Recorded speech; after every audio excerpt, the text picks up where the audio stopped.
Friday, 2 weeks later, 8 a.m. Today's my actual 21st. Tomorrow's the party. I can tell my parents to get stuffed today if I want to because I'm an adult. I never thought I'd make 21. When I was 15, I found a lump in my vas deferens, which turned out to be a harmless sebaceous cyst, and I paced about the house all night thinking, I've got cancer, I'm going to die. I'll never see 21, but here I am, 21. At first glance, 21 is exactly like 20. Right now, however, standing at the back door, surveying the same vista I've surveyed 1,000 times before, seeing the sandstone retaining wall my father's been constructing for 16 years to stop our topsoil flowing down to the new subdivision, I feel extremely sad. I didn't feel sad at 20. At 20, I remember thinking, oh goody, 1 year till I'm 21. I imagine doing all those things a 21-year-old can do. Now I wonder what all those things are. Know what I really want? I want to be 11 again, when my clothes smelt like softly.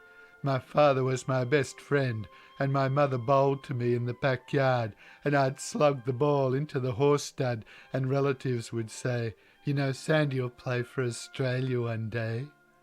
I see Dad moving a rock into place on the retaining wall. He's due at his work in 40 minutes, but there he is moving rocks about. He's stronger than me. When I was young, people said, look at the size of Sandy's feet. He's going to be big like his dad. I turned out squat with weak wrists. Puppies with big paws turn out to be big, but since people don't have paws, it's difficult to make these comparisons with any accuracy. He's a very pleasant man, my father, genial, agreeable, friendly, but there's a temper in there. I saw it when someone spat on his car when we were crossing the harbour bridge one day. He followed the spitter for ages, finally pulling him over miles away from where we wanted to be. I think when he saw the spitter's family watching from the back window, he couldn't follow through with how he felt. My father's very family-orientated. I suppose when he's away now, I'll have to investigate the strange noises at night and say responsible stuff to younger people. I've been busy with TAFE, so I've not been as diligent about my surveillance work as I should have been. I haven't seen Mrs. Gumley at all since the Vienna. I went back there a few days later, but I didn't see Danny, Brainy, Mrs. Gumley or Mr. Gumley. Apparently, I arrived half an hour after a raid, so the crowd hadn't built back up yet. I saw Dick Gumley playing handball with a friend 3 days ago. Both of them had their swimmers rolled down low, but that's hardly news. Haven't seen Mal at all. Mr. Price said he's in Townsville on business. I've seen Mr. Gumley. Since I invited him to my party, he honks at me when he sees me now. He's friendly for a criminal. The RSVPs for my party stand at 18. Anything below 20 and I'll need some charismatic people to attend, or a celebrity.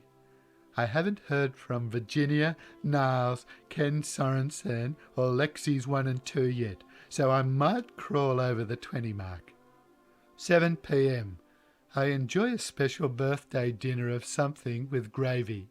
A warm, clumsy affair with just my parents and I dressed in birthday hats, acting like we normally act, except we use a tablecloth instead of placemats and glass bowls for dessert. As we eat sweets, fried bananas with ice cream, which materializes 4 minutes after the main meal, like all good sweets should, Coral arrives with the birthday cake. It's a very big cake with a large sculptured green wave and a surfer on top. I act as if I love it, because that's what you do when someone puts a lot of effort into something that's not quite right. Not that it isn't well done, but it's a birthday cake for an 11-year-old. Coral stays an hour telling us about the cake. An hour is a long time to talk about cake. I'm amazed the way we persist with Coral. I sometimes wonder if that story Craig Melvey once told me is true. He said Coral is really Dad's older sister, but because she's born out of wedlock, we pretend she's a family friend. I never ask about it because Craig tells a lot of bullshit, but it might explain why we put up with her. When I was super young, just before visiting my grandparents in South Australia one year, Craig told me that Australia was about to break in two because of all these underground caves, and if it happened while I was away, I'd never see my parents again. The final straw is when Amigo sings Happy Birthday. Coral is beside herself with joy as she conducts her furry little slipper in song. No one has the heart to tell her it's just barking. Saturday, 9:12 a.m. From my bedroom I hear the dull throbbing sound of a Mr. Price conversation. He's at our back door. Mum doesn't always let him inside because once he's inside, he's hard to remove. Sharp little imaginary barbs suddenly appear all over his body, making his removal from any social setting rather painful for those standing close to him. Lonely people often evolve unique survival mechanisms. I hear the familiar response of my mother as he hands her yet another blackfish. Oh, lovely, thank you. Followed by the freezer lid opening, the fish dropping in, and the freezer lid snapping shut. Thanks to Mr. Price, there's never any goiter on Pleasant Avenue. Sound travels quickly through our family home, so I hear everything that's said. It's like lying in a bath with your ears just below the water. I clearly hear Mr. Price say he was so drunk at his 21st, he slept by a river using a vacuum cleaner for a pillow. I think that's what he said. 10:40 a.m. Auntie Coral arrives to help my mother decorate the backyard. As Coral and Mum attach paper lanterns to branches, I listen to them as they disagree on everything. Whenever there's a silence, Coral fills it in. Coral hates silence. Today, she employs a story about a man who's built a fiberglass beak for a pelican that flew into power lines. She always fills silences with stories that don't finish. Maybe she feels vulnerable when no one is talking. Who knows? At best, her stories are ill thought out. At worst, they don't have a point, except, of course, to fill space. Coral doesn't realise the pelican story is funny, and I think she's upset that Mum and I find it so amusing. The more serious she gets, the funnier the story becomes. It's a great bonding moment for Mum and I because suddenly we have a common focus, that is Coral's story. I find a common focus will improve the most awkward of social situations. For instance, earlier in the year at this welcoming party for TAFE students, there were three of us: Tim, a prematurely grey chap, and myself. We didn't know each other. We tried desperately to find something to talk about, but we couldn't get over that awkward feeling strangers experience when they first meet. However, when the boy with prematurely grey hair went off to vomit in the bathroom, Tim and I bonded because we had a common focus, that is, the noise made by the prematurely grey chap. 11:45 a.m. Ron Holt, the keg man, arrives. "Kiwi keg," he yells as he walks down the side of our house. My mother cuts him off before he has a chance to properly enter the backyard. "Yes," she says in her telephone voice. Ron Holt, keg man. "I'm sorry, we've cancelled the keg." Ah. "I think my son spoke to the person organising it." Ah. "Sorry." "No one's spoken to me." "It's definitely cancelled." Sandy? Sandy? I'm a great believer in pretending a problem's not there so it will go away, but my mother knows I'm inside, so this ploy is doomed for failure. "Ron Holt, keg man," says Ron as I appear round the side of the house. "You cancelled the keg, didn't you, Sandy?" my mother says. "Yes," I say. If Ron's an expert in body language, he'll know I'm lying because my eyebrows are moving about like two caterpillars trying to hatch. Maybe I should give him a ring, says Ron. No, I snap. Both Ron and my mother look at me. Should I tell the truth? I can see my mother wants to return to her decorating. She keeps glancing over to Coral, who is changing all her ideas. So I say, I'll handle it, Mum. How many coming, mate? Ron asks. 20. 21st? More'll turn up on the night. 12:30 p.m. I've never met anyone who loves kegs more than Ron. His passion even manages to excite me after a while. You get the feeling he'd be perfectly happy with a new and an old tap on each buttock and a tap with reshes at the front for guests from New South Wales. I think my decision to go with the keg lifts his spirits. No, she's pouring nicely. Very nicely. Look at that. Sandy. Ron takes a swig, leaving a huge white frothy moustache on his top lip. Look at him. He holds the glass up to the light, examines it. No, she's pouring nicely, mate. He takes another sip. His eyes close with orgasmic pleasure. Then he burps, loud enough to frighten a flock of pigeons sunning themselves on the roof. Want one? Sandy, I say. Sandy? No thanks, Ron. It's your 21st, mate. No thanks. Weak as piss. All right. That's the way. He looks at me. Sandy, I say. Ron doesn't have the greatest short-term memory. I'll tell you what I'll do. I'll do a Walt Disney on a second nine if you want one, Sandy. Walt Disney? Put him on ice. If you need him, I'll bring him over and she'll be ice cold. We're not huge drinkers. Here's me card. Ron Holt. That's me there, Ron Holt. There's me number there.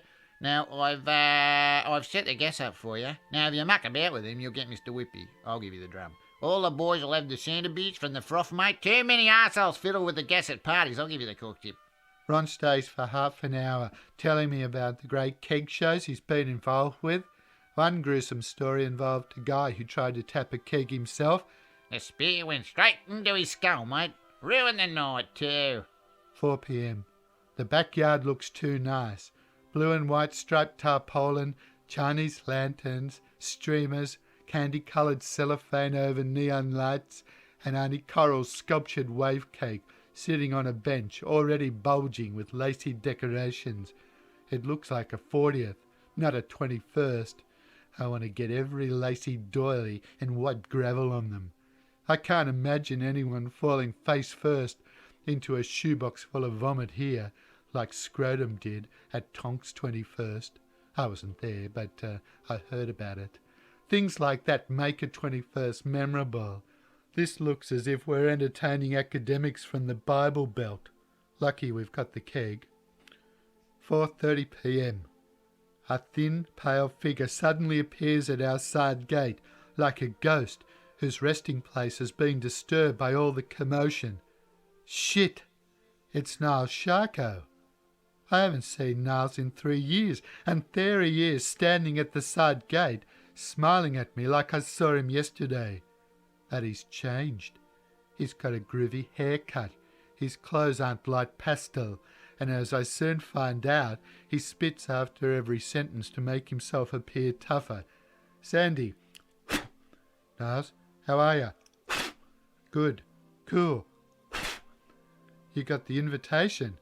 It's hard to forget a birthday when it's the same fucking day as mine, eh? I don't like the way he swears. Niles and I exchange platitudes, but by our fourth clumsy pause, I feel uneasy. A shared past is not enough to make us both feel comfortable, so I rush inside and put some music on to fill in the awkwardness. I select a Marvin Gaye compilation. I want it loud, so Niles thinks I'm more rebellious than when we were last together. Unfortunately, the loud music attracts my mother. Turn it down. It's going to be louder than this tonight, I say. Is it? She says. I can turn it up if I want to, I say. Seeing how I'm not used to being 21 yet, I bow to my mother's request. One day I'll do as I want, but not today. When I return to the backyard, Niles hands me a tobacco tin with cooking herbs written on the lid. Strange present.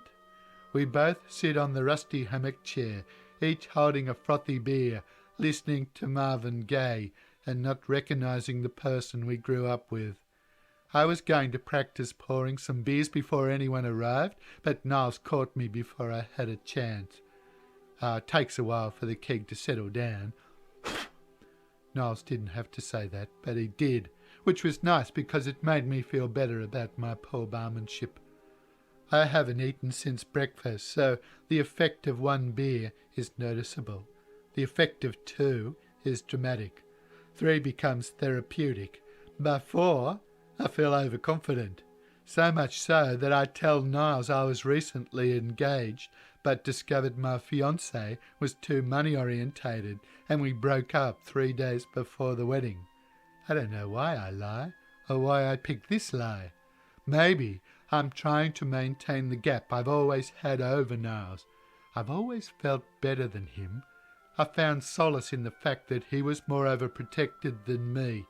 If I was teased about something, I knew Niles was worse off. Every street needs a tragic figure, so you can feel better about yourself. Niles was that person for me. Niles appears, though, to have climbed the food chain since we were last together, however. Hey, I say, suddenly thinking of something to contribute to our conversation.